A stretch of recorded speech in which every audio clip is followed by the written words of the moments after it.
જી જરૂર, ચોક્કસ આપને બતાવી દઉં અને જણાવી દઉં કે ગઈકાલે જે ડ્રાઈવ યોજવામાં આવી હતી એનો મુખ્ય હેતુ એ છે કે રોડ સેફ્ટીને ધ્યાને રાખીને એક ડ્રાઈવ યોજવામાં આવેલી છે. હવે આપણે વાત કરીએ તો ઘણી વખત આપણે જ્યારે નાઇટની અંદર વ્હીકલ ચલાવતા હોઈએ છીએ ત્યારે વ્હીકલ ચલાવતી વખતે સામેવાળાની જો લાઇટનો એમિટિંગ પાવર વધારે હોય તો આપણે આંખોમાં અંજાઈ જવાના કારણે અકસ્માત થવાના ચાન્સીસ વધી જતા હોય છે અને ઘણા અંશે આ પ્રકારના અકસ્માત થતા હોય છે.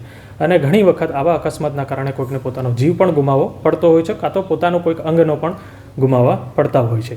હવે ખાસ કરીને આપણે વાત કરીએ તો ઘણી વખત આ પ્રકારના અકસ્માતના કારણે લોકોના ઘર બેઘર થતા હોય છે.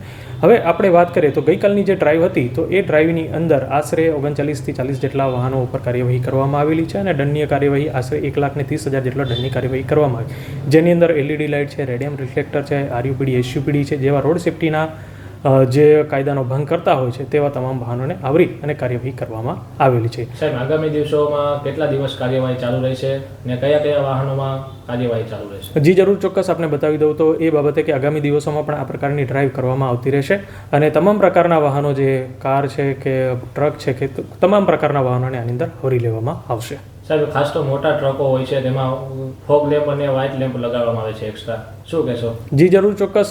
જ્યારે કાયદો બધાના માટે સરખો જ હોય છે તો એ રીતે જ્યારે 4 વ્હીલર હોય કે મોટા વાહનો હોય તમામ પ્રકારના જે વાહનો ઉપર LED લાઇટ લગાવેલી હશે તેમના ઉપર કાર્યવાહી કરવામાં આવતી હોય છે અને આગામી દિવસોમાં પણ કાર્યવાહી કરવામાં આવશે.